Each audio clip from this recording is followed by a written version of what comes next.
Olá, meu líder, seja bem-vindo ao nosso canal aqui no YouTube. Canal este que tem único objetivo: te ajudar na gestão do teu negócio e melhorar o teu posicionamento como liderança. Antes de trazer a boa notícia de hoje, eu quero te convidar a dar um joinha, se inscrever no canal, ativar o sininho, porque toda segunda-feira, às 20 horas, um conteúdo que é uma verdadeira aula, às 20 horas, disponível para ti, para você crescer na gestão e ter mais resultado. E hoje eu vou deixar vocês em ótimas mãos. Quem estará conosco hoje trazendo conteúdo, especialista em finanças, Thomas Barcelos.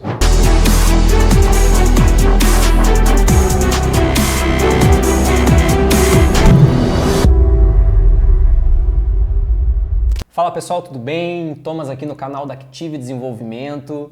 E na aula de hoje nós vamos falar um pouquinho sobre os principais indicadores de natureza financeira para o seu negócio, ok? Mas eu quero criar um contexto nesse conteúdo, porque assim, né, pessoal, os indicadores financeiros, eles precisam sair de algum lugar, né? E da onde? Eles saem de toda a nossa base financeira, ou seja, dos relatórios financeiros da empresa, ok? Então, nós precisamos, antes de mais nada, entender que eles são todo dado financeiro, né? Que são constituídos a partir do contas a pagar, do contas a receber, depois de um processo financeiro que nós chamamos de conciliação. Eles são construídos, né? Eles saem dos dados financeiros da empresa. Então, o que nós precisamos entender? Que é muito importante que a gente tenha bons relatórios, né, que a gente tenha construído todos os dias uma base financeira que seja organizada, que seja fiel e fidedigna. E por que eu estou fazendo essa introdução com esse viés? Para que a gente entenda juntos que é muito importante que todos os gastos sejam categorizados, classificados no seu processo de controle financeiro da forma mais correta e mais adequada possível, ok? Feita essa introdução, eu quero trazer para vocês dois principais elementos financeiros, ferramentas, relatórios, enfim, que são o fluxo de caixa e a demonstração de resultado. A partir desses dois elementos financeiros, nós conseguimos ter acesso a inúmeros indicadores financeiros. Existem outros? Sim, existem, mas com esses dois nós já conseguimos ter o básico da análise da gestão financeira bem feito e nesse momento é isso que nos interessa, ok? Muito bem, entrando um pouquinho no mérito do fluxo de caixa, você pode ir acompanhando aqui no nosso mapa mental quais são as principais finalidades e responsabilidades do fluxo de caixa para a empresa e para o empresário. Trazer uma clareza financeira, certo? Fazer com que você saiba o dia que irá faltar dinheiro no caixa, que você saiba com clareza aonde que os recursos, né, financeiros, o dinheiro da empresa está sendo gasto, investido e de preferência sempre de uma forma mais automatizada possível. Ainda trazer uma previsibilidade do saldo de caixa para o empresário, para que você consiga sempre antever problemas, olhando o fluxo de caixa sempre num período futuro, certo?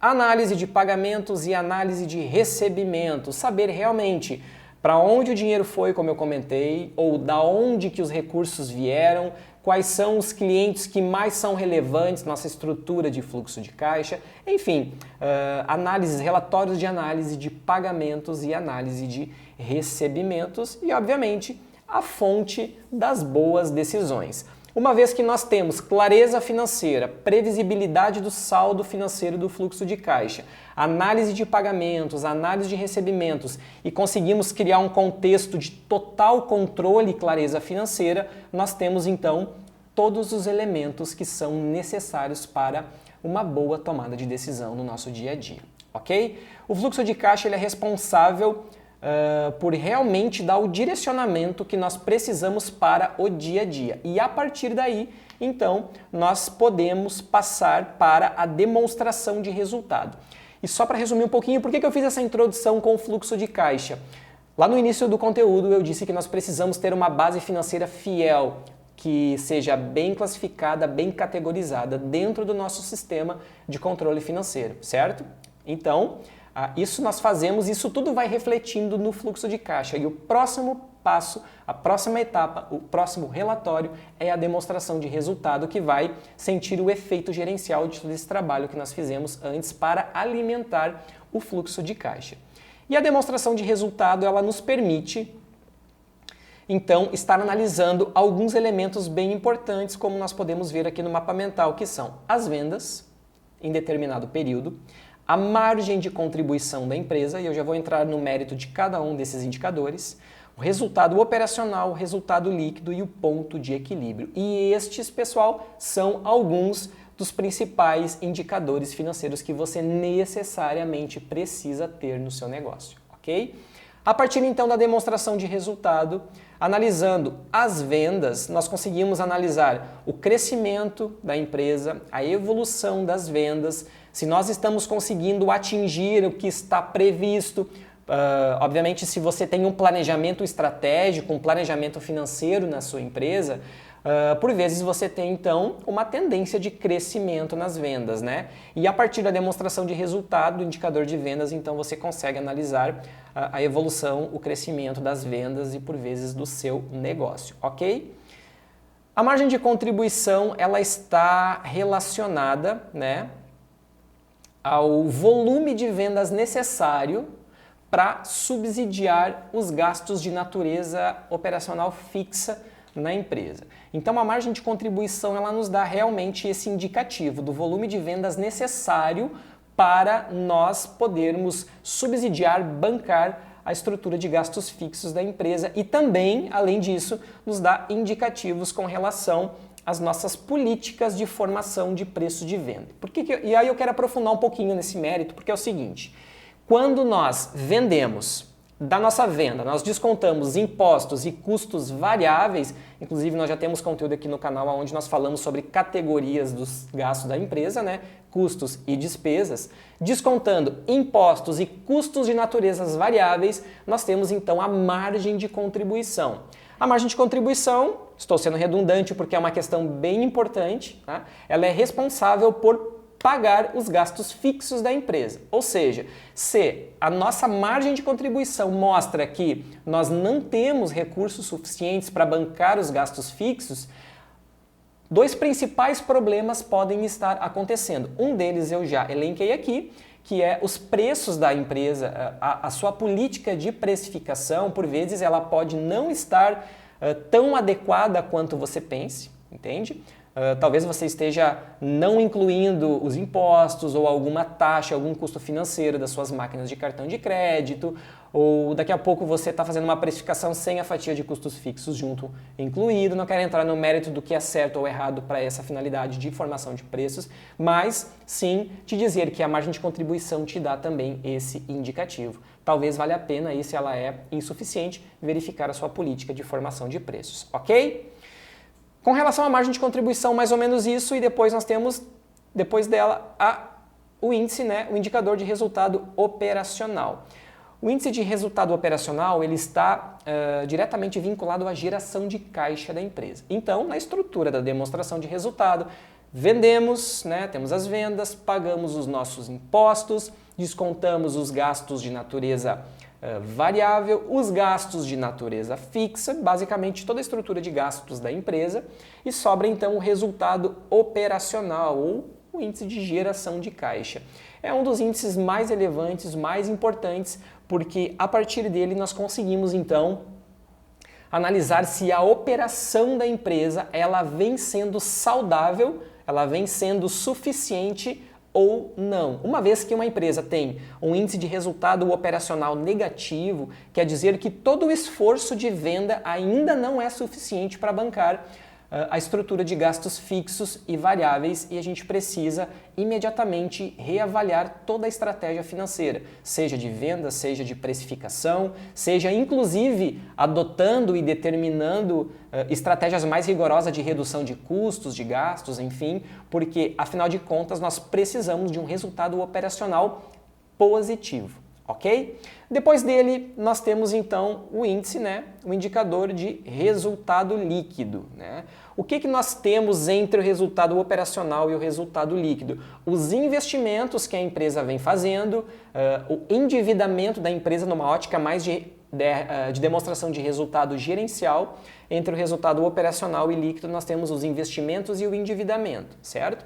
Uma vez então que nós temos, a nossa empresa, necessidade de novos investimentos e, eventualmente, dependendo da situação financeira do seu negócio, você venha a desenvolver algum tipo de endividamento, descontado esses dois desembolsos, nós resultamos então no resultado líquido, né? O lucro líquido da empresa. E sempre que nós apuramos um resultado líquido positivo, é muito comum nas empresas, independente do tamanho, do porte, né? Nós adotarmos, né, e eu recomendo que você faça isso fortemente na sua empresa, porque isso está relacionado à organização para resultado, que é criar uma política de distribuição de lucros, né? Normalmente o resultado líquido ele vai para alguns lugares, por exemplo, recursos próprios para investimentos, né? Você pode destacar e deve, né, parte do resultado da empresa para novos investimentos na sua operação e também para remuneração dos sócios. E eu costumo sempre fazer uma brincadeira, né, pessoal, que todo administrador, todo dono de empresa, né, assim como você, precisa focar sempre na lucratividade. A remuneração do dono deveria ser sempre focada na lucratividade e não do valor do seu prolabore, né? Obviamente é uma junção dos dois, a gente sabe disso, mas o foco maior está sempre na lucratividade que sai ali do resultado líquido. Então ele é destinado para algumas fontes, uma delas é reinvestimento na própria empresa, remuneração dos sócios, eventualmente atrelado ali um pouquinho no estoque para tornar mais eficiente a estrutura de compras, enfim, ok? Mas o resultado líquido entrando no mérito do que ele é, de como ele é utilizado, essas são as finalidades. E depois nós temos também, a partir da demonstração de resultado, condições de analisar o ponto de equilíbrio. O que seria o ponto de equilíbrio? É aonde eu costumo dizer de uma maneira mais didática que aonde o jogo empata, aonde o nosso faturamento atinge o patamar necessário para cobrir toda a estrutura de gastos fixos e variáveis da empresa para termos lucro zero, ou seja, faturamos, pagamos tudo o que deveríamos ter pago e o lucro foi zero. Ponto de equilíbrio. A partir daí, a empresa, então, no mês, começa a ter uma lucratividade e pode, inclusive, a partir desse momento, a partir do atingimento do ponto de equilíbrio, definir, quem sabe, estratégias de promoção para atingimentos de meta de vendas, enfim, uma série de estratégias podem sair a partir do ponto de equilíbrio que você pode encontrar na sua empresa dividindo as despesas fixas pelo percentual da margem de contribuição, todos os elementos que nós falamos nesse conteúdo até aqui. Então, fazendo um breve resumo, os principais indicadores que você precisa ter no seu negócio é o fluxo de caixa bem alimentado, porque ele dá subsídio para tudo que vem depois, né? Com uma boa categorização das despesas, das receitas, né? Afinal de contas, o caixa é o pulmão da empresa, então nós precisamos cuidar muito bem dele e dos relatórios ao entorno dele, assim como nós falamos aqui de análise de pagamentos, recebimentos e tantos outros, certo? E a partir daí, com base na demonstração de resultado, analisando indicadores como indicador de vendas, margem de contribuição, resultado operacional, resultado líquido, ponto de equilíbrio, enfim.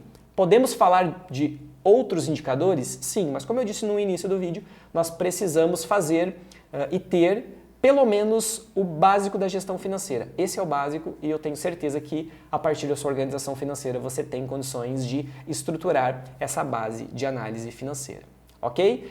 Logo aqui abaixo nós temos o nosso espaço para comentários, você pode estar deixando a sua dúvida, a sua sugestão, enfim, e vai ser um prazer estar conversando um pouquinho com você com relação a esse conteúdo. Eu de coração espero que tenha feito muito sentido para você, quero pedir que mais uma vez você possa estar deixando o seu like nesse vídeo, compartilhando com quem você sabe que necessita desenvolver um pouquinho mais desse aprendizado. Um forte abraço e até o próximo conteúdo.